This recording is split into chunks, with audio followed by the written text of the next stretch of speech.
is midday. It is Monday, so it's time for another Micro Strategies to Fetch More Clients Animal Therapist edition. This is edition and session and strategy number 6. I love what I'm about to talk to you about tonight, and it just works across all industries. But when you have a service such as a therapy clinic, where people may not know exactly how your skill set, your therapy will serve the pets of your local environment, this is a phenomenal way to get people to pay attention to you as the expert and to show up as qualified leads. And also we just get to educate the environment and educate the clients of our local community. And they are information nights. We're here to educate, impress, and convert them into paid clients of yours. And did you know that clients that come in through information nights have such longer longevity in care than those that don't? And the pure reason for this is because they get it. They get exactly why we're doing what we're doing for their pets. So when it comes to investing their money and sticking this thing out for the due course so that you can fully heal or serve their pet to the best of your abilities, they're the clients that are going to do this with you, because you've taken the time to educate them in the way of the importance of your care.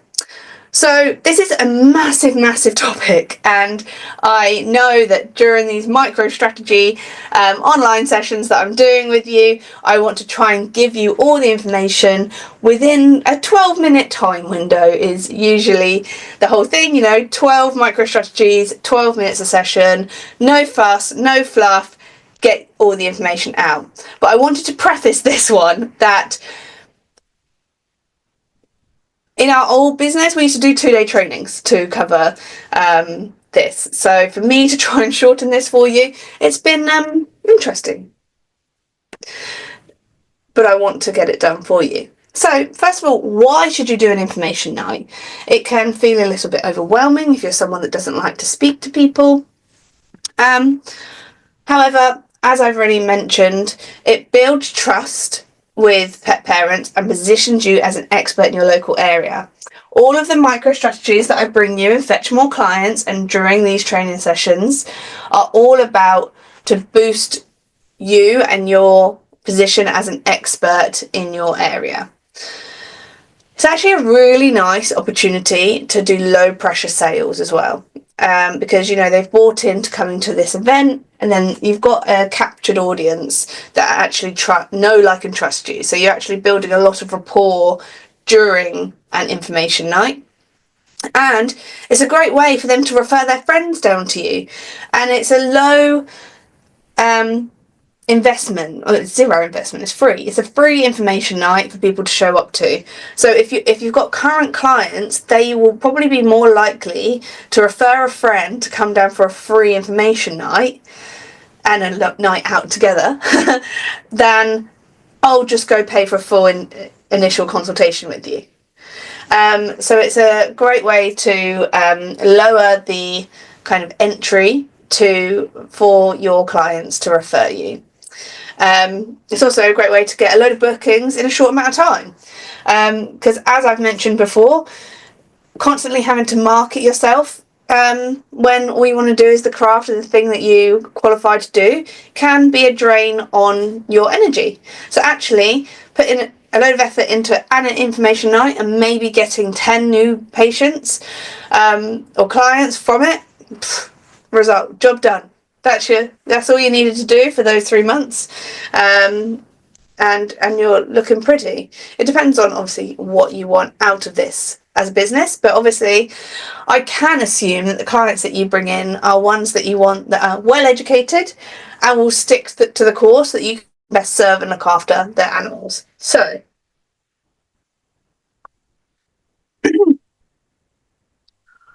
what topics could draw clients in? Here's 5. They're up on the screen. Now, when it comes to topic choosing, I really want you to lean on trainings in the book and previous trainings I've delivered and think about who your ideal market is.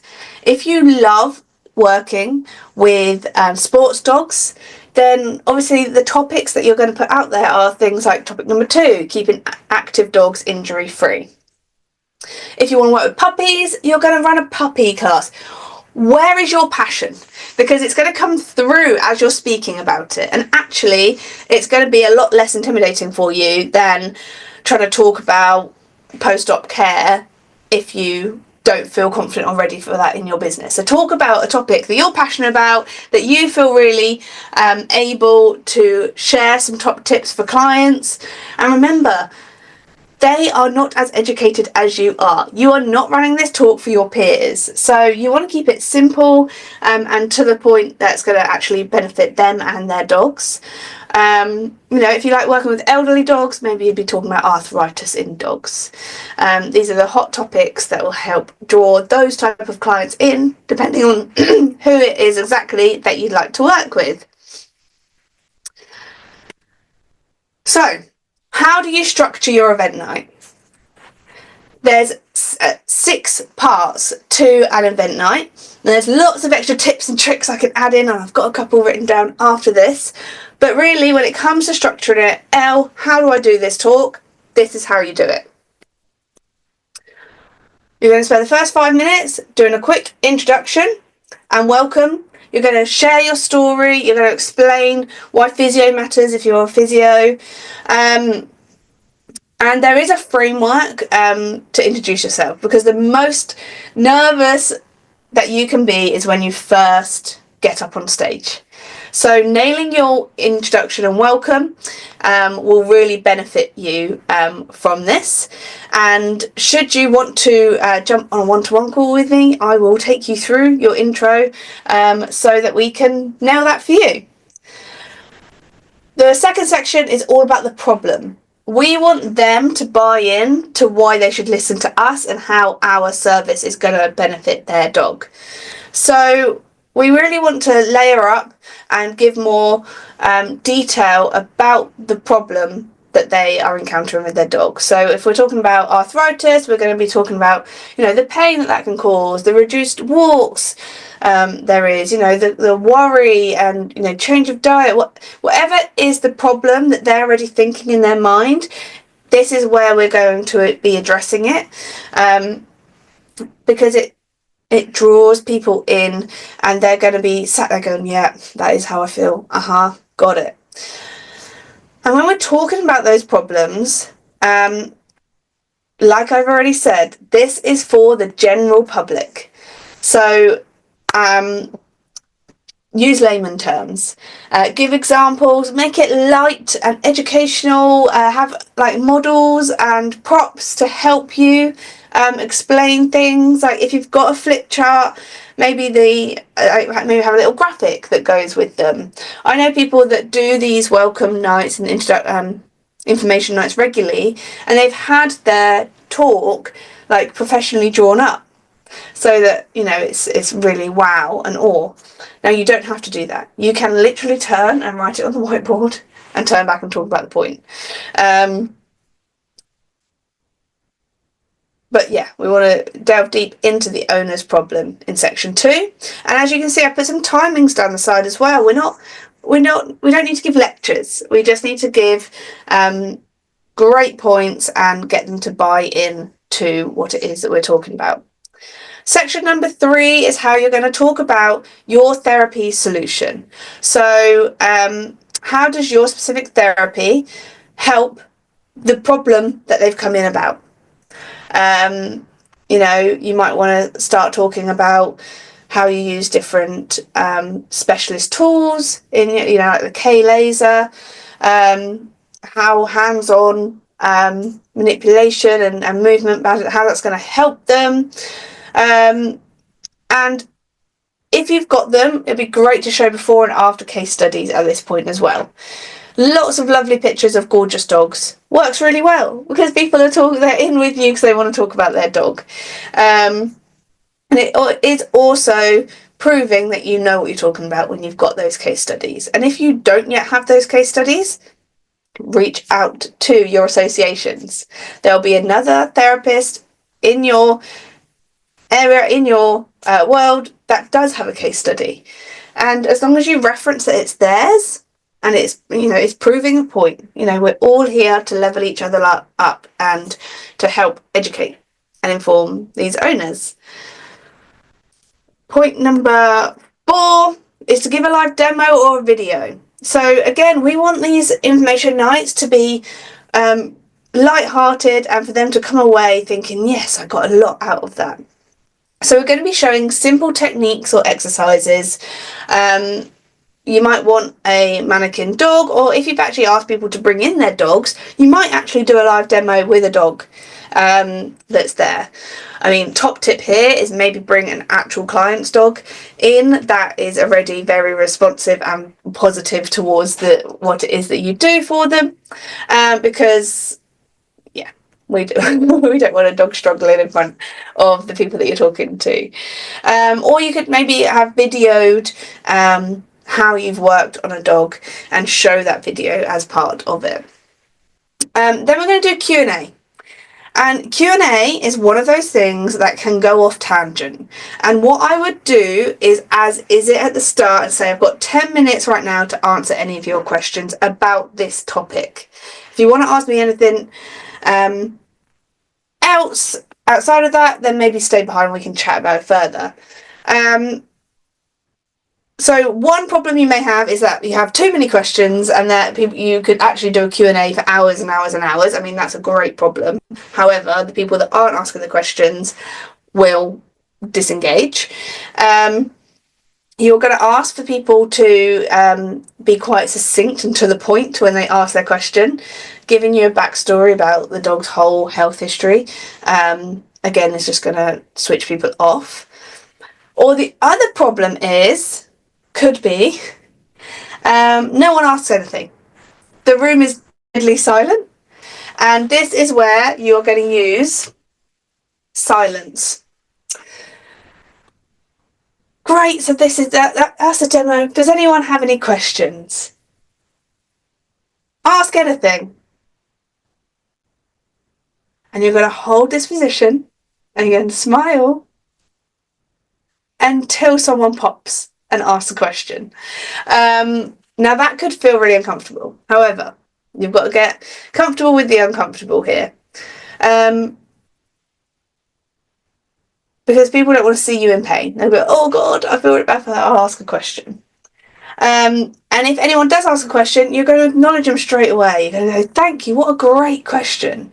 And actually, the questions that people ask you during these information nights is going to give you an insight of more problems and challenges that owners are actually experiencing. And because you've thanked them and acknowledged it, it gives someone else the confidence to then put their hand up and ask their question. Or it might just be that you've done a fantastic job of explaining everything, and someone might just go, "No, I get it. That sounds great. And how can I find out more?" Which will lead you really nicely into your last point of the information night. And this is the most important part of your information night. I want them to come away with fantastic information and guidance so they can support and look after their pets. But also, and most importantly, I want you to actually be able to have gained clients from this strategy as well. So typically in these nights, what we would do is offer a discount initial assessment or like a package. Initial assessment is usually the best one. And we want them to book it there and then. We want to make it as easy as possible for them. So it might be that you ask someone to come in and help you with this information night if you're solo, and be like, just go see Mary at the back of the room, and she'll get that booked into the diary for you. Or you might just do it yourself and go, great, come to me, I'll be here, let's get you booked here and now. And there's a whole psychology and sales pitch that I could delve into, but you'll have to join me on another training all about sales. But we really do want to have a call to action for the clients that are in the room, and we want to have it time specific as well. So just say, as a thank you for showing up today, I'm going to do something really cool just for you guys. But as soon as you leave tonight, I'll have to put it back to the normal prices, because I know if someone comes in tomorrow, I'm going to be charging them the full £55 for this initial assessment. So is it okay if I do something really cool for you? And then I would knock that price down to something really, really like mind-blowing, like £20, £15 initial assessment. Make it a no-brainer for them to go, actually, yeah, like she is the person I want to check my dog.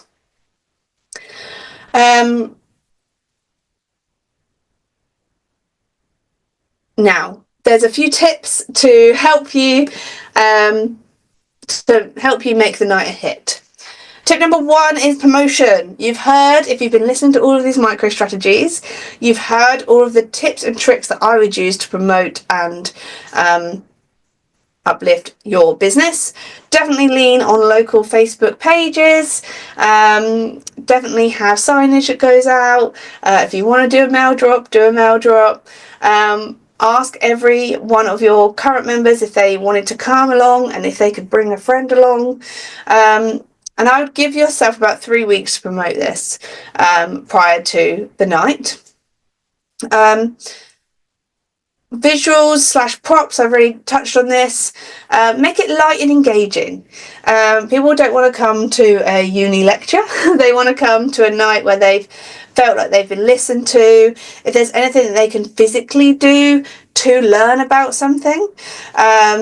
One of the chiropractors in South Australia that I worked for, he used to get you to tie an elastic band around your fingers at the start of his talk, and then by the end of the talk your fingers are starting to go white, and then he's like, oh, you could exercise them and a little bit of blood flow, or we could release the subluxation, and that's what chiropractic does. And that was a real amazing visual to prove how chiropractic in this instance works. Props such as like dogs that they can like pretend to do a bit of massage on, whatever it is that you're talking about. I've mentioned it once, I'll mention it again, I'll mention it forever. Jargon.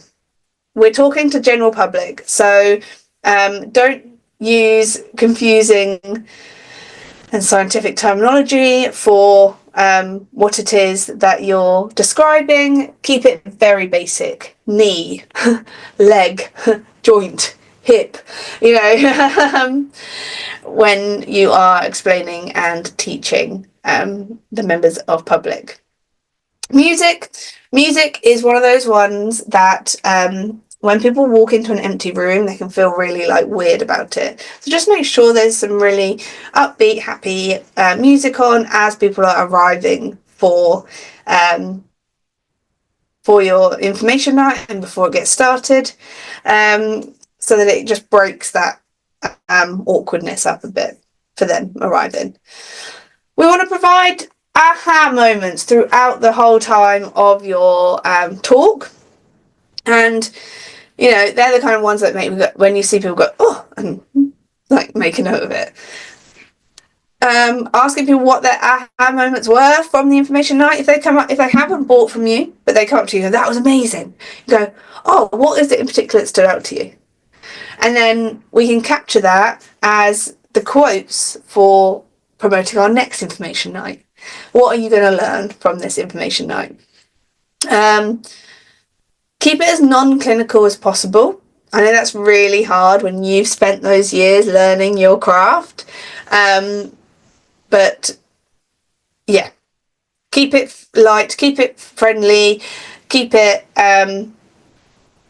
correct, but yeah, non-clinical. People don't want to see like surgical photos of a knee operation, for example. Gift bags are a bit of an ethical bribe. So if you can give them a goodie bag, a gift bag with some treats, a locally sourced treats from someone down the road that does lovely dog stuff, or a spritz of cologne, or I don't know, whatever it is that works alongside with your therapy.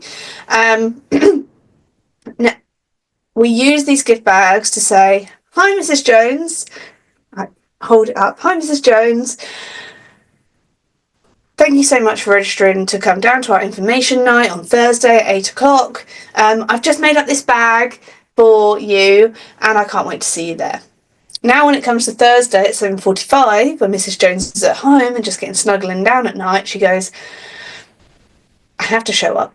She's made me a gift bag. She sent me a personal video about this gift bag. So I've been expected." Because what can happen is people will say they'll come, and then you have a less show up rate on the night. So it's what can you do to help entice people to come in? Because once they're in, you're going to be giving them amazing information and serve them and their dogs and give them an awesome offer. So let's help them get to you by using a gift and value first kind of option. And the final tip is to film it so that you can make little clips for your next advert. For this could be used as content for your social media. Work smarter, not harder. If you're doing the talk anyway, you may as well film it so that you can use it and reuse it for your branding and for your business. So this is information nights. If you want clients that are qualified, bought in, and will stay with you for a long time, then information nights are where it's at. Comment below, let me know what type of topic you might do for your information night. And if you want some more tips to help you fetch more clients, then feel free to grab yourself a copy. I will personally send it to you. And